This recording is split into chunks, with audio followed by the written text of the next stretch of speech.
श्री शिवाय नमस्तुभ्यम। हर हर महादेव। छत्तीसगढ़ के भिलाई में गुरुजी प्रदीप मिश्रा द्वारा बाँची जा रही एकांतेश्वर महादेव शिव पुराण कथा पहले दिन की जो कथा है वो आज पूर्ण हो चुकी है। ये कथा 25 अप्रैल से 1 मई तक चलने वाली है और इसका समय दोपहर 2 बजे से शाम 5 बजे तक का है। आज की कथा में गुरुजी ने एकांतेश्वर महादेव के महत्व को बताया तथा इसके साथ ही इनसे जुड़े कई नए उपाय भी बताए। इसमें आपको एकांतेश्वर महादेव के पूजन के 3 विशेष फल प्राप्त होते हैं, इसकी जानकारी उन्होंने आज की कथा में दी। और अगर किसी ने आपकी कम आयु बताई है तो उसमें आपको क्या उपाय करना चाहिए ये भी बताया। आज की कथा में गुरुजी ने कुल 20 उपाय पत्र व उपयोगी जानकारी दी है। सभी की जानकारी आपको हम इस वीडियो में बताएंगे। अगर आपने आज की कथा मिस करी है तो पूरी कथा का सार आपको इस वीडियो में मिल जाएगा। बढ़ते हैं आज की कथा की पहली जानकारी की ओर। गुरुजी ने बताया कि एक पशु पक्षी जानवर और मनुष्य में बहुत बड़ा अंतर होता है। पशु पक्षी और जानवर कथा सुनने के बाद भी सतमार्ग पर नहीं चलते, वहीं मनुष्य अगर थोड़ी सी भी कथा सुन लेता है और सुनने के बाद उस कथा का सार अपने जीवन में उतार लेता है और सतमार्ग पर चलना शुरू कर देता है। बढ़ते हैं आज की कथा की दूसरी जानकारी की ओर। लक्ष्मी सिन्हा जी पत्र लेकर राजनांदगांव से पत्र लेकर आई, जिसमें उन्होंने लिखा कि हमारी शादी के 7 साल हो गए थे पर संतान नहीं थी। बहुत डॉक्टरों से इलाज करवाया, रायपुर गए, बिलासपुर गए और भी कई जगह गए।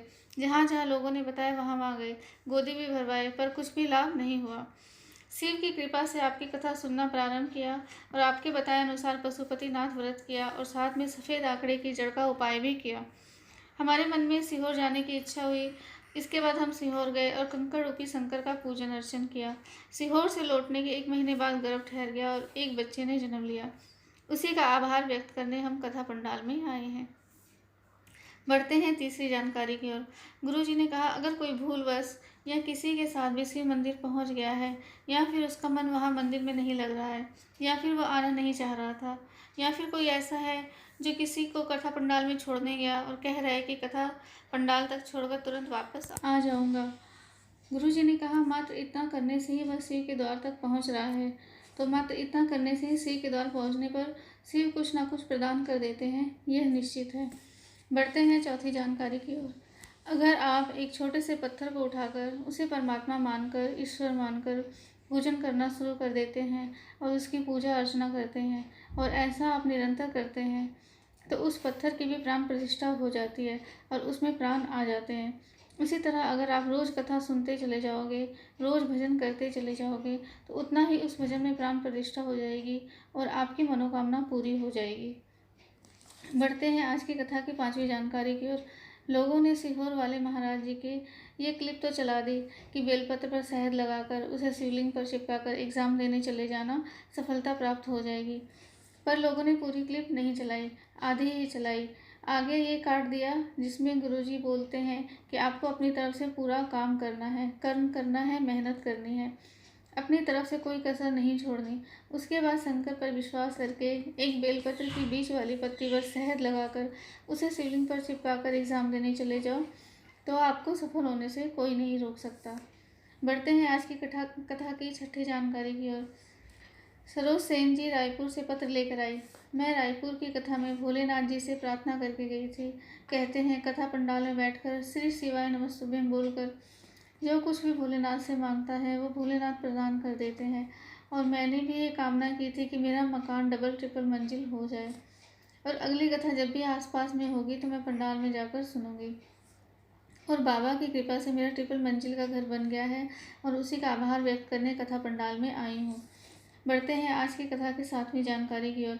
अगर आपके ललाट पर कुछ लिखा गया है और आप उस कष्ट, दुख, तकलीफ को हटाना चाहते हैं तो आप भगवान की भक्ति करके, भजन करके, भगवान का पूजन करके, एक लोटा जल चढ़ाकर और अपनी तरफ से उसके लिए कर्म करके मिटा सकते हैं।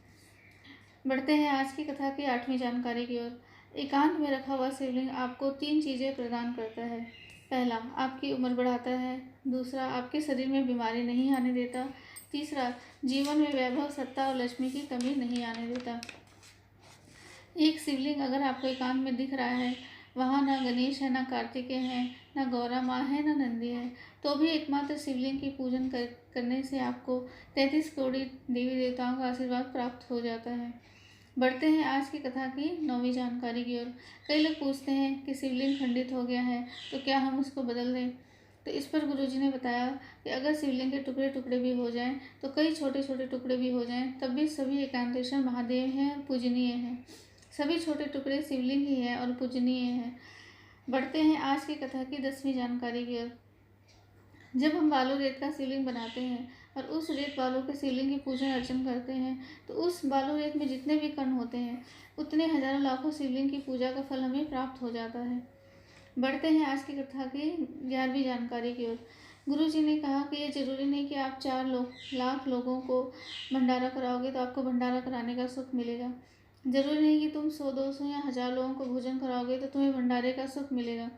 बल्कि अगर आप कथा सुनने आ रहे हैं तो अपनी रोटी के साथ 4 रोटी एक्स्ट्रा बनाकर उसे अचार के साथ किसी शिव भक्त को दे देते हो तो भी आपको भंडारे का सुख प्राप्त हो जाता है। पढ़ते हैं आज की कथा की 12वीं जानकारी की ओर। अगर आप कहीं से निकलो या आपको पता हो कि पास में ही ऐसा शिवलिंग है जहाँ कोई नहीं जाता तो आपको शिवलिंग के दर्शन जरूर करने चाहिए। कुछ देर ही सही आपको एकांतेश्वर महादेव के पास जाकर बैठना चाहिए, क्योंकि अगर आप एकांतेश्वर महादेव की संगत प्राप्त होती है तो जीवन में कितने भी दुख तकलीफ कष्ट चल रहे हों वो शीघ्र अतिशीघ्र दूर हो जाते हैं। बढ़ते हैं आज की कथा की 13वीं जानकारी की ओर। प्रदीप मिश्रा जी रायपुर से पत्र लेकर आए। मेरी धर्म पत्नी को 2 बार पेट में हर्निया की तकलीफ हो गई थी। डॉक्टर ने ऑपरेशन का बताया पर हमारे पास इतने पैसे नहीं थे कि हम ऑपरेशन करवा सकें। बाबा भोलेनाथ से प्रार्थना की और 1 लोटा जल शिवलिंग पर चढ़ाना प्रारंभ किया।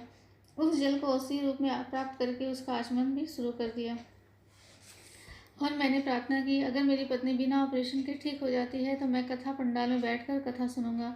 और मैं रायपुर से भिलाई तक पैदल चलकर कथा पंडाल में आभार व्यक्त करने आया हूँ। बढ़ते हैं आज की कथा की 14वीं जानकारी की ओर। निर्मला पांडे जी भिलाई से पत्र लेकर आई। 1 लोटे जल चढ़ाने का क्या महत्व होता है, हम भिलाई वालों से पूछो। एक एक व्यक्ति बता सकता है। लोगों को बीपी की बीमारी होती है, लोगों को शुगर की बीमारी होती है, हमें शिव महापुराण की बीमारी हो गई है। हमारे घर का एक एक बच्चा शिव मंदिर जाता है, जल चढ़ाता है। गुरुदेव मेरी तबीयत खराब हो गई और मेरे पति हॉस्पिटल लेकर गए। डॉक्टरों ने जांच करी और रिपोर्ट को मुंबई भेजा गया। बच्चेदानी में एक बड़ी गांठ निकली। गठान की जांच से पता चला कि आगे जाकर तकलीफ दे सकती है। डॉक्टर ने 15 दिन का समय दे दिया और इन्हीं 15 दिनों में किसी ने बताया मेरे पास सीहोर का रुद्राक्ष है, इसे गलाकर इसका जल शिवलिंग पर चढ़ाकर इसे पीना शुरू करो। हमने मजाक में ले लिया कि सीहोर का रुद्राक्ष सभी लोग कहते हैं, पर होता कहाँ है। उसने कहा यह सीहोर का ही रुद्राक्ष है। इसके बाद हमने उनसे रुद्राक्ष लिया और रुद्राक्ष का जल शिवलिंग पर चढ़ाकर उसका आचमन करना शुरू किया और बेलपत्र चढ़ाकर उस बेलपत्र का सेवन भी शुरू किया। बाबा की कृपा से 15 दिन बाद हम मुंबई ऑपरेशन के लिए पहुंचे तो गठान गायब हो चुकी थी। उसी का आभार व्यक्त करने कथा पंडाल में आए हैं। बढ़ते हैं आज की कथा की 15वीं जानकारी की ओर। अगर आप प्रतिदिन शिव मंदिर जा रहे हैं, रोज जल चढ़ा रहे हैं तो ये ना सोचना महादेव हमें तुरंत के तुरंत दे देंगे। आपकी फाइल मोटी हो सकती है, आज नहीं तो कल बाबा आपको कुछ ना कुछ अवश्य प्रदान करेंगे। आपकी झोली खाली कभी नहीं छोड़ेंगे, ये निश्चित है। बढ़ते हैं आज की कथा की 16वीं जानकारी की ओर। कुबरेश्वर हैं तो एकांतेश्वर भी हैं। सीहोर से 10 किलोमीटर दूर जंगल में कंकड़ रूपी मेरा बाबा बैठा था, जहाँ आज कुबरेश्वर धाम है। आसपास दुकानें भी हो गई हैं। बढ़ते हैं आज की कथा की 17वीं जानकारी की ओर। सरिता अवस्थी जी पत्र लेकर आई। 32 साल से सोराइसिस की बीमारी थी पर कुछ फ़ायदा नहीं हो रहा था। पूरे भारत की भूमि में कोई इलाज नहीं था, ऐसा डॉक्टर ने बताया। ये बीमारी पूरे जीवन भर चलती रहती है। हमेशा शरीर से खाल गिरती रहती थी। लोग हमेशा दूर बैठते थे। शरीर पर खुजली चलती रहती थी। लोग हीन भावना से देखते थे। गुरुजी आपने शंकर जी के पास बैठना सिखा दिया। आपने बताया सारी समस्या का हल 1 लोटा जल। मैंने शिवलिंग पर जल चढ़ाना शुरू किया और थोड़ा सा जल प्राप्त करके आचमन करती। थोड़ा सा जल शरीर में लगाना शुरू किया और बाबा की कृपा से जल शरीर में लगाना शुरू किया और बीमारी ठीक हो गई। आज कथा पंडाल में बैठकर कथा सुन रही हूँ। बढ़ते हैं आज की कथा की 18वीं जानकारी की ओर। एकांतेश्वर महादेव का शिवलिंग दिखाई दे जाए और आपके पास ना बेलपत्र है ना 1 लोटा जल है तो आपको क्या करना है।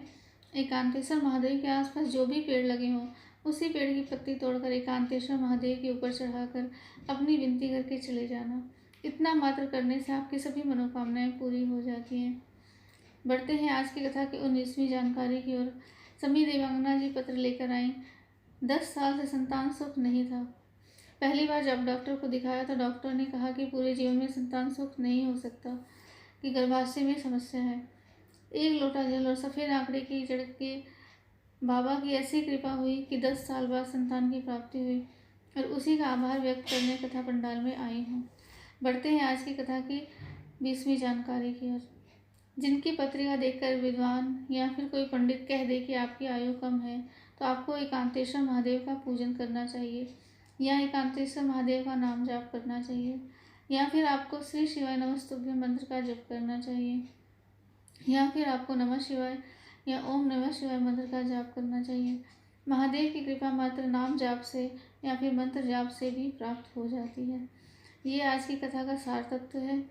वीडियो कमेंट में हर हर महादेव श्री शिवाय नमस्तुभ्यं लिखना ना भूलें और वीडियो को लाइक करना और चैनल को सब्सक्राइब करना ना भूलें। हर हर महादेव।